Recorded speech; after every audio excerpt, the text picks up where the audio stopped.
যিখন 6A সেইখনো থাকিব স্যাৰ লিখা আছে স্যাৰ সেইখনৰ লগত এটা মই পঢ়ি দিছো সুপ্ৰিম কোৰ্টৰ কেকটো আপনি লৈ যাও বাজু ভাই এক minute Honorable Chief Minister, reply. Please sit down. আচ্ছা Supreme Court judgment that reference the immigrants expulsion from Assam Act 1950. This appears in the majority opinion authored by Justice Surya Kant. পঢ়ি দিছো মই The provision of the immigrants expulsion from Assam Act 1950 shall also be read into section 6A and shall be effectively employed for the purpose of identification of illegal immigrants. Identification. Question is the identification. Question is the identification. How the identification is established? আপোনালোকে মোৰ লগত যেনেকে debate কৰিছে মইতো জাজ নহয় আপোনালোকে মোক কি কৰে মইতো সুপ্ৰিম কোৰ্ট অৰ্ডাৰ এটা পঢ়ি আছো ভুল মোৰ যদি ভুল হৈছে সুপ্ৰিম কোৰ্টত আপোনালোক যাব আপোনালোকক শুদ্ধ কৰি দিব মই জাস্ট ইয়াতে মোৰ লগত কিয় জাস্ট ইন্টাৰপ্ৰিটেশন স্যাৰ আমাক কেন্দ্ৰীয় গৃহমন্ত্ৰীয়ে স্যাৰ ট্ৰাইব্যুনেলখিনি বঢ়াই দিম বুলি কৈছে এই জাজমেন্টটো দিয়া কথাটো হ'ল যে ইট ইজ নট এডিকুৱেট মাননীয় টাৰ্মিনেল বঢ়াব লাগে sir the stand of the Assam government আপোনালোককতো মই অসম চৰকাৰৰ হৈ উত্তৰটো দিব পাৰো ভুল হলে মোৰ কোৰ্টত যাব the stand of the Assam government is very clear we are going to effectively আপুনি কিয় খাৰা হৈছে বক মোক খালি মোৰ আপোনালোকে অসম গভৰ্ণমেণ্টৰ স্থিতিটোক বিৰোধিতা কৰা আপোনালোকৰ অধিকাৰ আছে বিৰোধিতা কৰক ৰেকৰ্ডত ৰাখি দিয়ক কিন্তু মোৰ স্থিতিটো হ'ল যে এতিয়াৰ পৰা অসমত বিদেশী চিনাক্তকৰণৰ ক্ষেত্ৰত আমি দুটা ৰাস্তা ল'ম এটা ট্ৰিব্যুনেল আৰু এটা ইলিগেল এক্সপালছন এক্ট 1950 পুছবেক শব্দটো নাই ৰিমুভ শব্দটো আছে যে he can be remove from Assam and India গতিকে এইখন পঢ়ি লওক আপোনালোকৰ উকিলসকলৰ লগত আলোচনা কৰক আমিনুল ভাই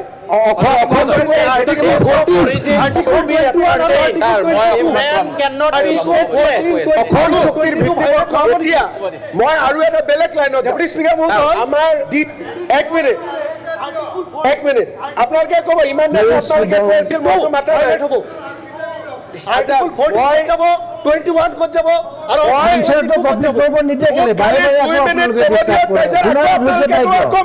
কোনো আপত্তি নাই আপুনি আপোনাৰ বক্তব্যত গুটেই সুপ্ৰিম কোৰ্টৰ অৰ্ডাৰটো নাগৰিকত্বৰ আইনখনকে আপুনি উত্তৰখিনি কমপ্লিট কৰিব দিয়ক মুখ্যমন্ত্ৰী ডাঙৰীয়া প্লিজ অসম চুক্তিৰ ভিত্তিবৰ্ষৰ কথাটো আপুনি উল্লেখ কৰক কৰি আছো অসম চুক্তিৰ ভিত্তিবৰ্ষৰ আনসাৰটো উল্লেখ কৰিব নিদিয়ে আকৌ মাজত বিচাৰি ফুৰে কেনেকৈ এটা ডাঙৰ কথা এটা ক'ব খুজিছো ৰফিকুল সাহেবৰ কথা ৰফিকুল ইছলাম সাহেবে ইমান দেৰি আগতে এটা বৰ আপুনি ডাঙৰ পইণ্ট ক'লে আপুনি কৈ গম পাইছে নে নাই যে আপুনি ক'লে বুলি কথাটো আপুনি এটা ডাঙৰ কথা ক'লে নাগৰিকত্ব সন্মান মূল্যৱান সম্পদ ক'লেনে আমিতো নিজৰ থকা নাগৰিকত্ব এৰি দিছো কংগ্ৰেছ দলে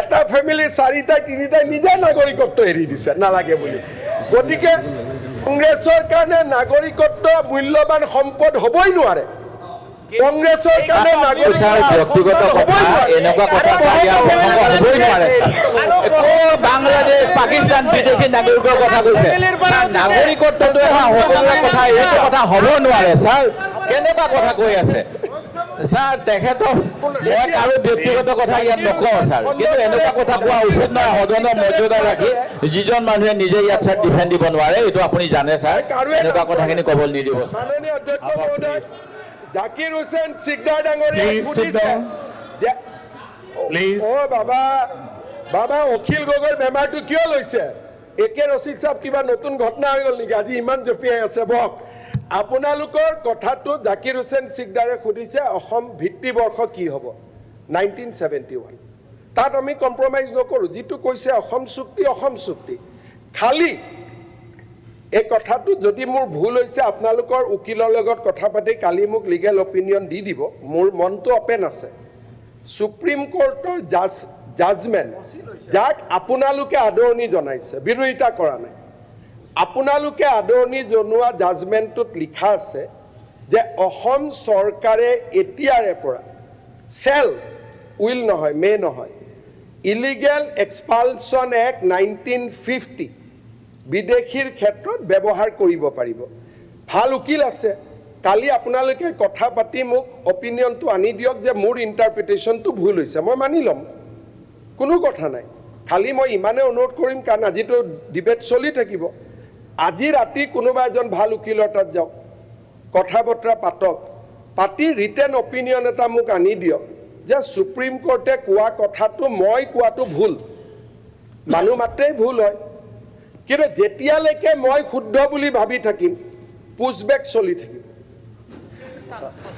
আৰু যিদিনা Uzbek is against international declaration of human rights. A man cannot be stateless. Being a head of the state, thank you. cannot go against the international law and our constitution. Second উপায়টো মই সামৰণি মাৰিব দিয়ক, নহ'লে Place of origin should be ascertained, একদম। and the country should accept. Chairman সাহেব, please second ৰাস্তাটো হৈছে মোক ইয়াত হৰুৱাই দিয়ক। দুটা, এটা হ'ল হয় জাজমেণ্টটো ভুল বুলি প্ৰমাণ কৰি দিয়ক, নহ'লে মোক মুখ্যমন্ত্ৰী আসনৰ পৰা ডেমক্ৰেটিকেলি গুচাই দিয়ক। আদাৰৱাইজ ইলিগেল এক্সপালছন এক্ট 1950 অসমত পুছবেক উইল কণ্টিনিউ। ধন্যবাদ, জয় হিন্দ, বন্দে মাতৰম। আৰু আপুনি মুখ্যমন্ত্ৰী হিচাপে মাননীয় অধ্যক্ষ শপত লোৱা মহোদয়, হিচাপে মুখ্যমন্ত্ৰী মহোদয়ে যিখিনি ক'লে Uzbek ধন্যবাদ জনাইছো। হোৱাটোৱে ছাৰ হোৱা মাত্ৰ নাই, এটা কথা, তেখেতে Against যিটো the ৰেফাৰ কৰিছে এজন কৰক না। ৰ'ব, 3 নম্বৰলৈকে আছিল ছাৰ, তেখেতে ডিটো কোট কৰিলে, মই কৰোঁ ই।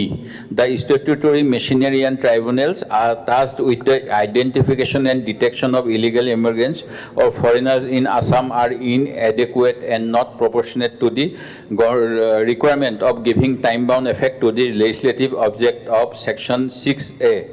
এইটো হ'ল ছাৰ এটা কথা। সেই গতিকে ছাৰ কেন্দ্ৰীয় গৃহমন্ত্ৰীয়ে ঘোষণা কৰিছিল NRC হোৱাৰ লগে লগে 200খন ট্ৰাইব্যুনেল দিব। সেই গতিকে ছাৰ ট্ৰাইব্যুনেলখিনি আমাৰ ল'ব লাগে, মুখ্যমন্ত্ৰী মহোদয়ে সেই ক্ষেত্ৰত কেন্দ্ৰ চৰকাৰৰ লগত যোগাযোগ কৰিব লাগে, যাতে চুক্তি অনুসৰি অসমৰ পৰা বিদেশী বাহিৰ হ'ব পাৰে। পইণ্ট অফ অৰ্ডাৰ এটা কথা point of order. though the constitution uses the phrase procedure established by law, not due process of law like in the US constitution. সেইকাৰণে ছাৰ যিটো কেছ আছিলে মেনকা গান্ধীৰ কেছ এটা আছিলে, সেই গতিকে ডিউ প্ৰচেছ বা এজ পাৰ এষ্টাব্লিছড ল। আৰু এই যে পুছবেকটোৰ কথা কৈছে ছাৰ, পুছবেকটো যিখন এক্টৰ কথা ক'লে তাত নাই। সেই গতিকে ময়ো আকৌ অনুৰোধ কৰিছোঁ যে নিয়ম অনুসৰি কৰক, আপত্তি নাই, বিদেশী মুক্ত অসম কৰক, সেইখিনিয়ে আমাৰ দাবী। আৰু অসম চুক্তিৰ কথা কি আপুনি কৈ দিয়ক। হওক। ঠিক আছে। স্যাৰ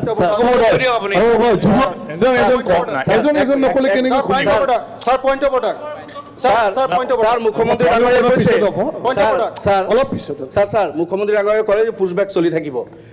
আমি আগতো কৈছোঁ যে এই বিধানসভাত থকা আমাৰ সকলো সদস্য, সকলো জাতি জনগোষ্ঠীৰ हमारे पूर्वजों ने खून देके इस कंट्री को आजाद किया, उनके बच्चे, उनके बेटे जो इंडियन है, उनको जबरदस्ती आज घिसट के पुशबैक किया जाएगा, ये नहीं चलेगा, ये नहीं होना चाहिए।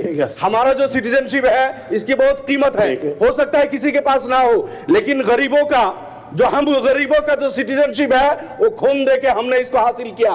इस कंट्री को हमारे पूर्वजों ने भी खून सींचा, हम जा सकते थे लेकिन हमने नहीं किया। माननीय अध्यक्ष जी, हम जा सकते थे, हम नहीं गए। ये सिटीजनशिप हमारा हक है, हमारा अधिकार है, हमारा राइट्स है, उसको छीनने नहीं दिया जाएगा। जबरदस्ती किसी गरीब को वो कोर्ट नहीं जा सकते, उसके पास पैसे नहीं है, সময় নাই उसको जबरदस्ती जाएगा, ये नहीं होना चाहिए। एक सभ्य समाज में बिल्कुल अलाउ नहीं है। उसको ढंग से समझ गया, प्रूव करना बात तो चाहिए, सेम ही है ना। उसका आइडेंटिफिकेशन होना चाहिए, वो किस कंट्री का है। वो अगर बाहर का हो तो जाएगा, लेकिन अगर इंडियन होगा उनके साथ जुल्म और अत्याचार नहीं होना चाहिए, यही हमारा कहना है। Thank you. ইমানখিনি কথা ক'লে, বাকীতো এনে লগ ধৰি কম না। এজন কৈছো, 1 মিনিট কম স্যাৰ, 1 মিনিট নকয়, কিবা ক্লিয়াৰিফিকেশ্যন, 1 মিনিট কিবা ছাজেশ্যন কৈ দিয়ে। এনেকুৱা নহয়, আমি কি আজি ৰাতিলৈকে বহিব নেকি? আপোনালোকে মই কৈ লওঁ। ৰাতিলৈকে বহিব?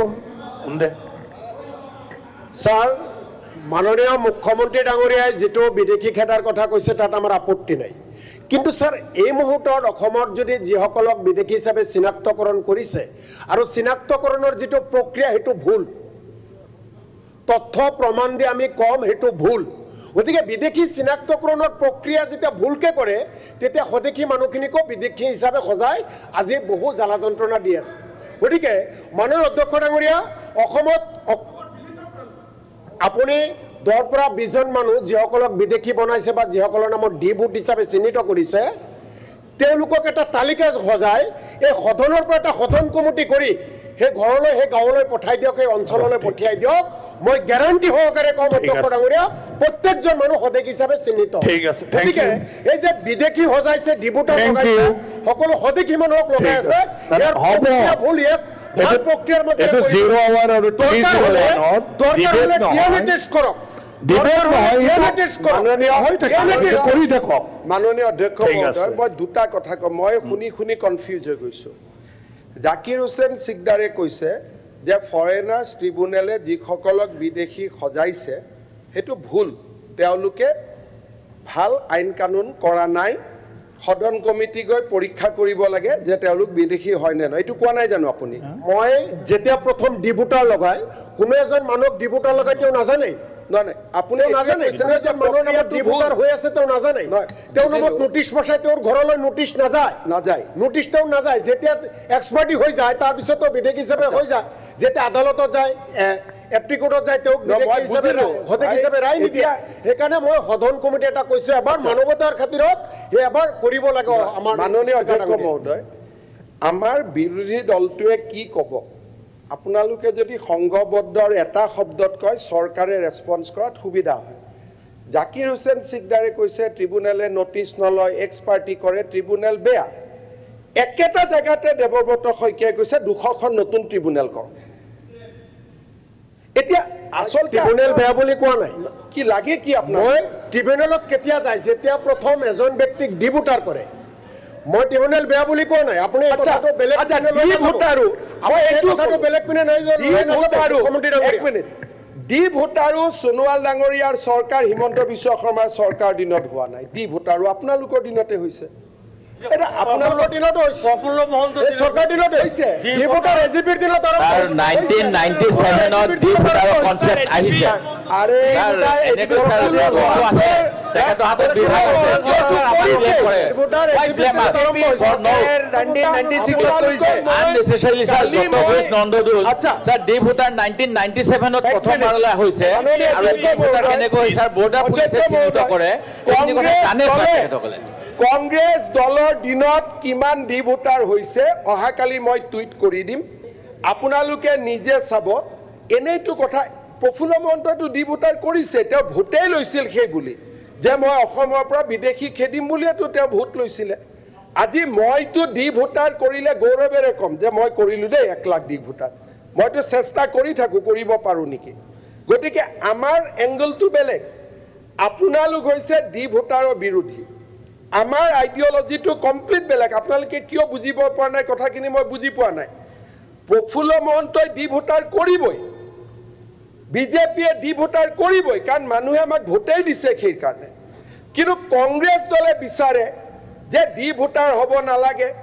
মানুহে কষ্ট পাব নালাগে অদেশী মানুহক হাৰাশাস্তি কৰাত নিবিচাৰে। আৰু গোটেই কথাটো এই ভোটাৰৰ প্ৰশ্ন নহয় গোটেই কথাটো হৈছে বিদেশী প্ৰকৃত বিদেশী বহিষ্কাৰ হয় কিন্তু বিদেশী খেদাৰ নামত স্বদেশী নাগৰিকক ছাৰ আৰ্বিট্ৰেৰিলি হ'ব নালাগে আনফেয়াৰলি হ'ব নালাগে আনজাষ্ট হ'ব নালাগে আনৰিজনেবল হ'ব নালাগে ছাৰ এইটো হ'ব লাগে ফেয়াৰ ৰিজনেবল জাষ্ট আৰু উইদাউট নট আৰ্বিট্ৰেৰী আমি সেইটো বিচাৰিছোঁ ছাৰ এইটো ভুলকৈ উঠিব নালাগে ঠিক আছে যে ৰহিম ভাই Please. মই বিৰোধী দলপতিক 100% সমৰ্থন কৰি কৈ আছো যে আনজাজ হ'ব নালাগে ফেয়াৰ হ'ব লাগে স্বদেশীক দিগদাৰ কৰিব নালাগে বিদেশীক দিগদাৰ কৰিব লাগে সব বুজিলো এইখিনি বুজাৰ পিছত অসমৰ ইতিহাসত আটাইতকৈ বেছি ডি ভোটাৰ হৈছে হিতেশ্বৰ শইকীয়া চৰকাৰৰ সময়ত আৰু তৰুণ গগৈৰ সময়ত এইটোৱে হৈছে ফেক্ট NRC-খনৰ আৰম্ভণিটো কাৰণে ছাৰ তাৰ ভাইটি সেইখিনি আপিল কৰিব লাগে সেই কথাটো কৈ আছোঁ ফাইনেন্স মিনিষ্টাৰ সৃষ্টি কৰিবই নালাগে ছাৰ যিটো কথা ভুল। Finance minister Item number 5 please please sit down হৈ গ'ল না আৰে 0 hour or 301 not debate Please, please. No, this is not debate. ডিপুটাৰ এই সমস্যা বাকী তিনিটা বিষয় আছে। সমাধান কৰিবলৈ Honorable- তৰুণ গগৈ চৰকাৰে NRC ষ্টাৰ্ট কৰিছিলে কথাও স্বীকাৰ কৰিব লাগিব আপোনালোকে জাকিৰৰ টিকট কাটি তোমাক দি দিব, তুমি চিন্তা কৰিব নালাগে, বহি থাকা। Thank you. আৰু নহ'লে তুমি চেঙাত যাবা। Item number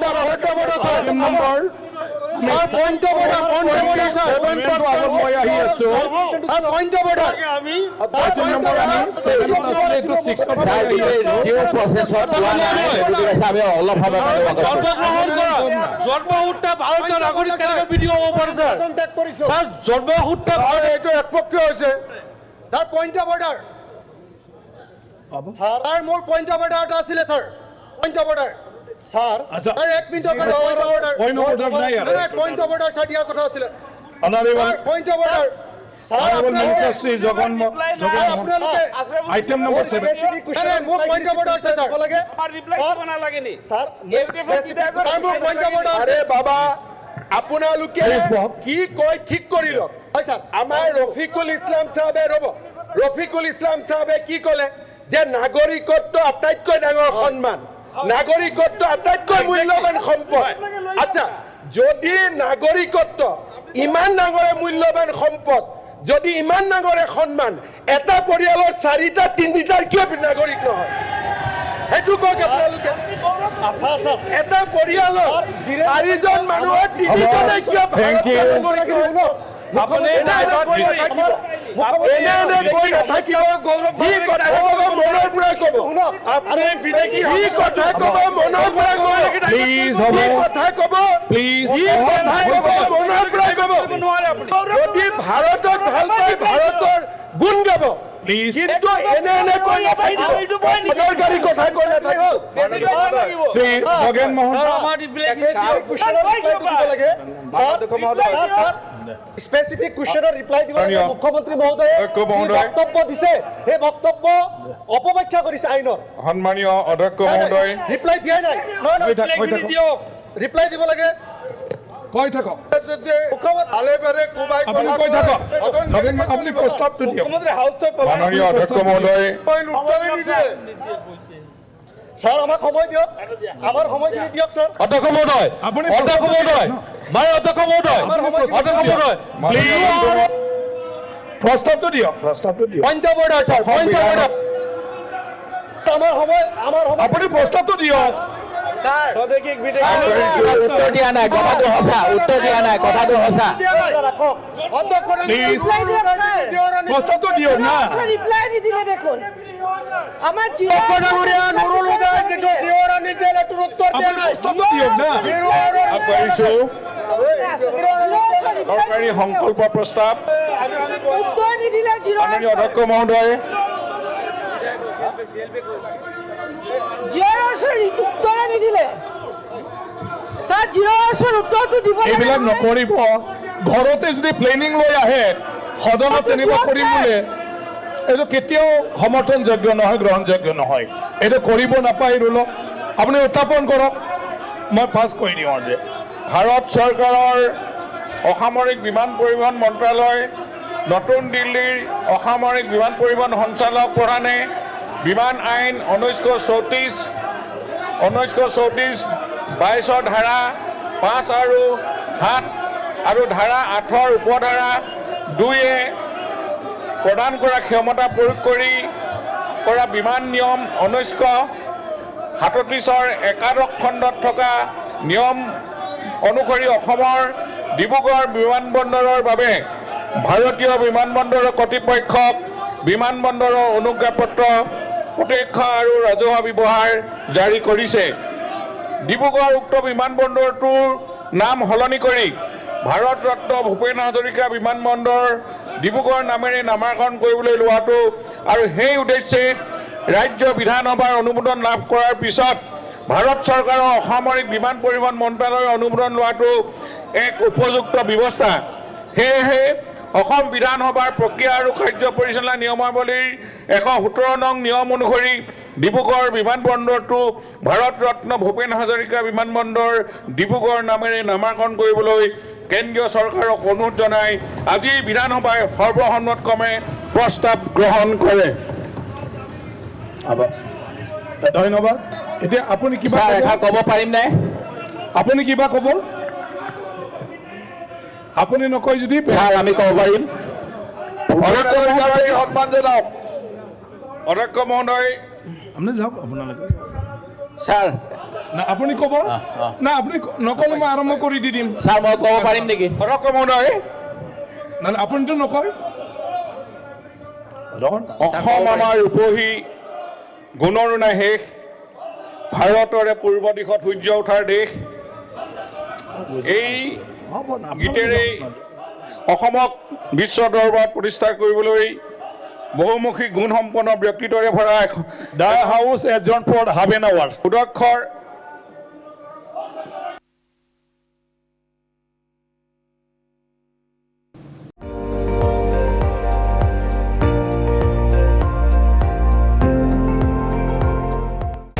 আপুনি চাই আছে ND24, সৰ্বশ্ৰেষ্ঠ নহয় সৰ্বোত্তমৰ দৌৰ।